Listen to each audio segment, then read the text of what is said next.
was thinking in coming over here, and as many of you probably know, through the history of civilization, some of the most profound and deepest changes have occurred because of the ability to develop and utilize new materials. 21st century isn't going to be any exception to this rule. The ability to develop new superconducting materials and get them out into society, new magnetic materials and development of new magnetism devices, nanotechnology are all going to lead us through the 21st century into the new and exciting sorts of developments. And it's clearly going to change civilization. We're fortunate at UCSD that we have not one, but in fact an entire group of people working in this areas.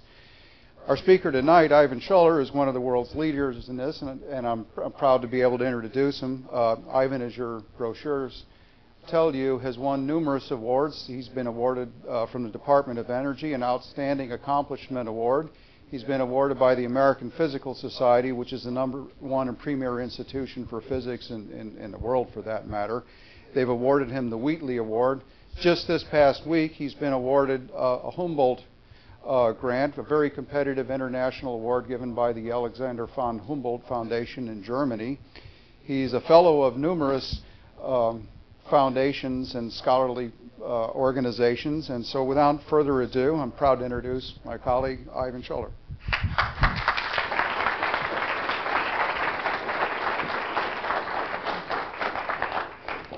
Okay, thank you very much.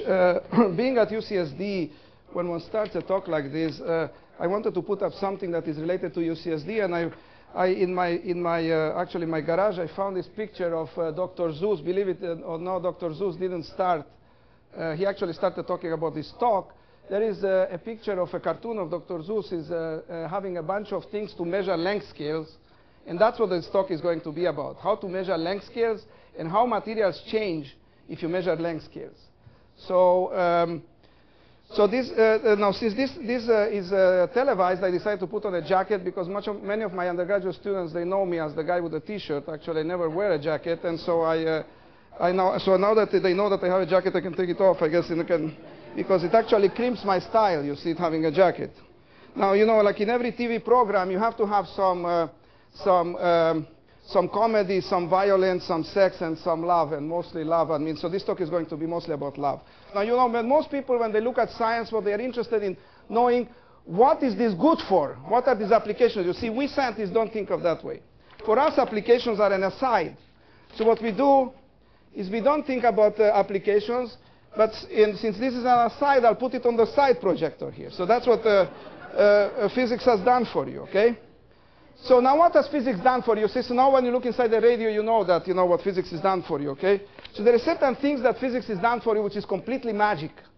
I remember when I was a child and we used to look at this magazine, at these cartoon magazines, there was always this advertisement for these X-ray glasses. Remember, you buy these X-ray glasses and then you could look at different things, and I'm not going to ask you what you looked or what you wanted to look at, okay? But we actually, physicists can do this, you see. You've probably forgotten, but when you go to the doctor and you break your finger, here it is what physicists can do. This is a picture of the first X-ray picture that this guy, Röntgen, convinced his wife to put her hand under this apparatus. Now, I haven't been able to do this, convince my wife to do this kind of things, but, you know, it will take a while. So there it is, the first picture of an X-ray with her ring there. That's Röntgen, who got the first Nobel Prize in physics. Now remember, please remind me to put the things on the side if they're applications, because we really don't care about it. But what I will tell you is what we really do. And actually, I think that this is expressed the best way. The best way is expressed by a very beautiful book that somebody once gave me, The Lust for Life. You see, here it is somebody talking about Rembrandt and says, what the world thought made little difference, Rembrandt had to paint. Whether he painted well or badly didn't matter. Painting was the stuff that he held him together as a man. The chief value of art, Vincent, this is somebody talking to Van Gogh, lies in the expression it gives to the artist. Rembrandt fulfilled what he knew to be his life's purpose. That justified him. Even if his work had been worthless, he would have been 1,000 times more successful than if he had put down his desire and become the richest merchant in Amsterdam. You see, we would like to do this. This is a drive for us just as much as painting is for Rembrandt. And that's what's the important thing. But you see, in fact, you guys don't care about this. The reason you don't care about this is because you want to see this kind of thing. So see, in 1906, a man by the name of De Forest invented this device called the Audion. Now it's known as a triode. And what this does is take some electrons, from that red thing in the middle there. It puts it to the black thing there, and here I have one. So there it is, an audion. Okay? It takes the red thing in the middle. You can't quite see it very well there, but that's what it is. It takes the electrons from the middle, goes to the blue thing on the side. But in order to control how the electrons are going back and forth there is that blue things, that green or blue things there that looks like a spiral. And that serves as a control. So this audion actually is a device that allows you to control the motion of the electrons from the gun, from the beginning, to the collector. And this gave rise to radio. Okay, so that's the audion, or the triode. Now, see, that motivated a question for solid-state physicists. The question was the following: what happens if these electrons are actually not in vacuum? If these electrons are inside a piece of material? Like in this case, there it is, you take a piece of material, you put a battery to it, and you ask yourself, how are those electrons moving? And there are the negative electrons that are moving, and they move through this material. Now, these electrons that form the conduction for our devices, these electrons have a very interesting property, that when they go through matter, so there are my little electrons, they go through matter, see, they have a charge. And what the electrons have is they have a negative charge. And as they're going through the material, they never forget that. You know, I sometimes meet people and I wonder, who the hell is this person?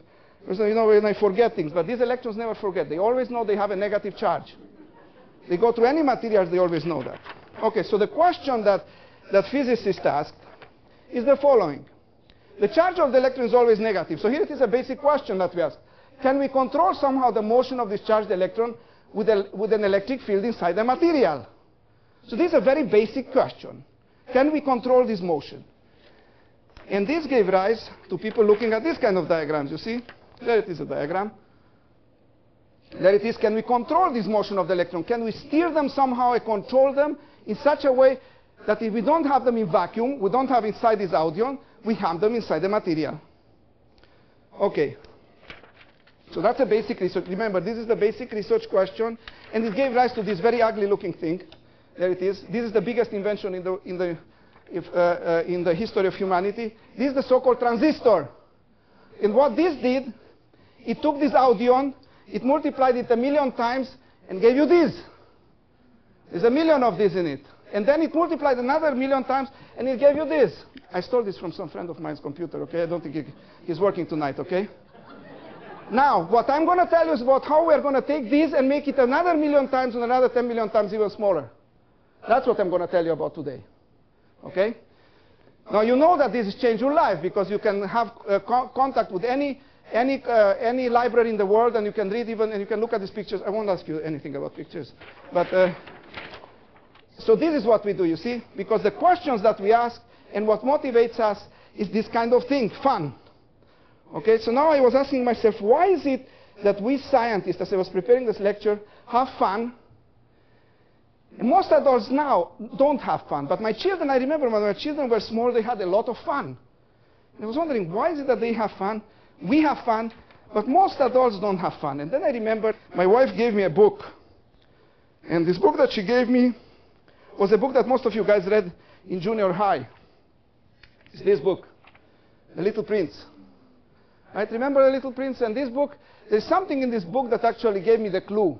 Why children like it and why adults don't. You see, here is the clue. The Little Prince showed this picture to the adults and asked them, what the hell is that? And all the adults said, that's a hat. And the Little Prince was very disappointed. The reason he's disappointed because he saw beyond that hat, he saw an elephant beyond that hat. But no adult could see that elephant. And I think what's happening is we've forgotten that there is elephants inside that hat. That's what we scientists do. Okay? Now, how do we see below the surface? Well, I'll show you how you see below the surface. Here it is, our hat. That's our hat. Now, think about that hat there for a moment, because I need